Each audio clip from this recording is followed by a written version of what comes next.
Oke, kembali lagi di mata kuliah DKV membahas tentang revolusi industri di era DKV. Setelah periode cetak merebak pada abad ke-18, peradaban manusia mulai bergeser ke arah teknologi yang lebih revolusioner.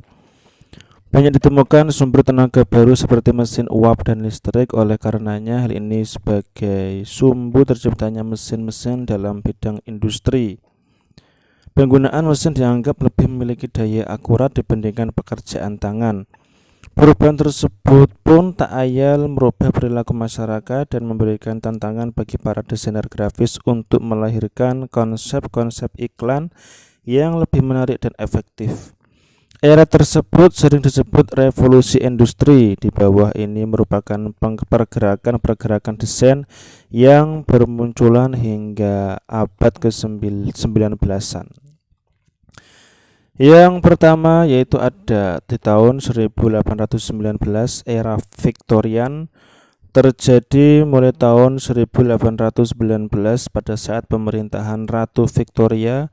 Desain pada masa itu kebanyakan berbentuk ornamen hias yang berupa motif sulur tanaman klasik. Ini adalah contoh cetakan desain menggunakan gaya Victorian. Selanjutnya di tahun 1822 ada photolithographic print. Tahun 1860 art and craft movement.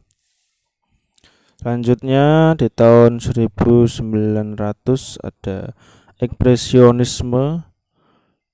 Selanjutnya tahun 1905 ada fauvism. 1906 ada kubisme. 1909 futurisme. 1914 kontrusivisme. 1916 dadaisme dan 1890 art nouveau.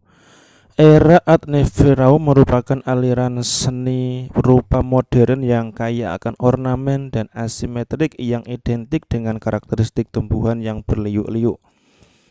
Namun, ukiran dan ulir flora yang dibuat cenderung tampil berlebihan untuk menekankan sifat yang sangat emosional.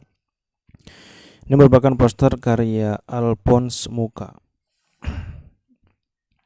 Selanjutnya di tahun 1919 Bauhaus. Gaya Bauhaus ini banyak mempengaruhi perkembangan dunia desain modern, kemudian berkembang dalam seni arsitektur, desain grafis, desain interior, industri desain, dan tipografi. Selanjutnya di tahun 1920 ada Art Deco. Gaya Art Deco merupakan gabungan dari berbagai gaya dan gerakan pada awal abad ke-20, termasuk konstruksionisme, kubisme, modernisme, Bauhaus, art nouveau, dan futurisme. Poster karya Cassandre ini adalah contoh visualnya. Nah, terus di tahun 1960 ada desain Scandinavian. 1960 ada International Typographic Style. 1960 ada minimalisme.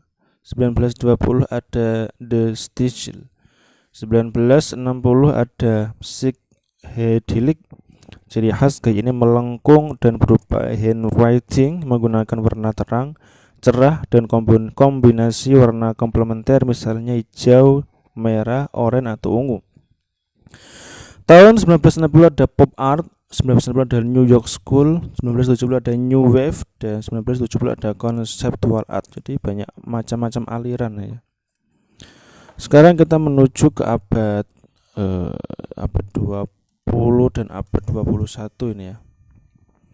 Pada akhir abad 20 merupakan era di mana hampir semua masyarakat sudah dapat membaca dan menulis. Kemajuan teknologi terus meningkat, mempermudah masyarakat dalam berkomunikasi.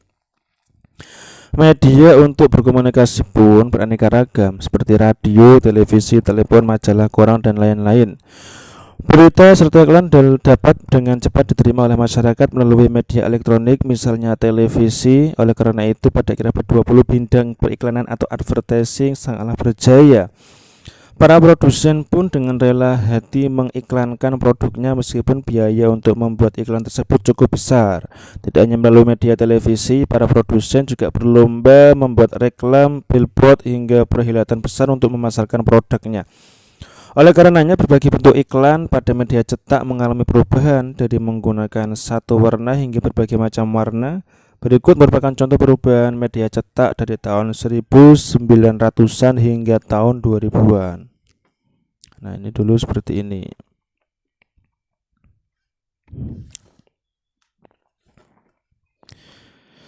Jadi kan di atas sangat terlihat bahwa cara penggunaan iklan masih langsung kepada inti permasalahan, to the point atau den hard selling.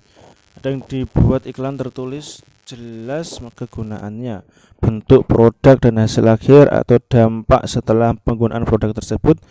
Pada tahun 1960-an mulai terdapat cetak menggunakan warna. Contoh sebagai berikut. Ini sudah menggunakan warna tahun 1960-an ya.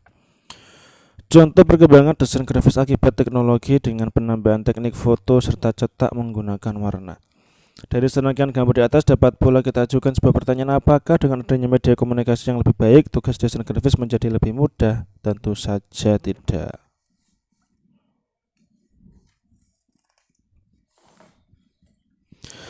Dengan meningkatnya perkembangan teknologi di era globalisasi ini, para desainer selalu mendapatkan tantangan baru dalam membuat berbagai macam ide iklan.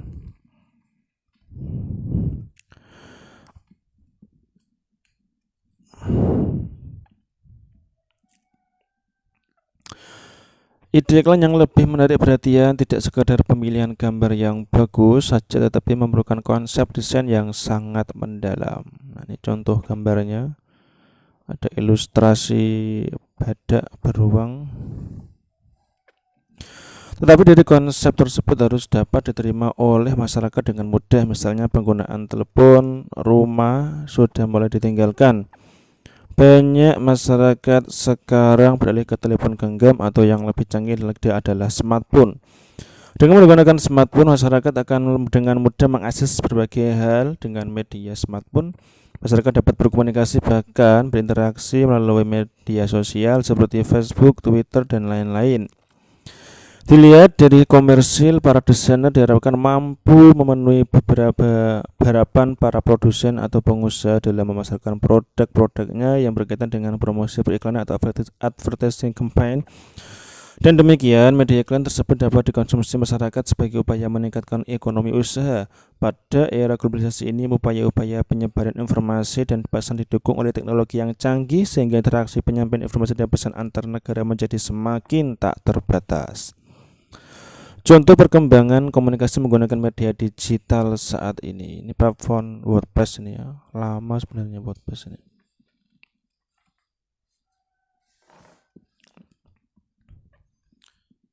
Selanjutnya grafis menuju visual. Akan saya bahas selanjutnya.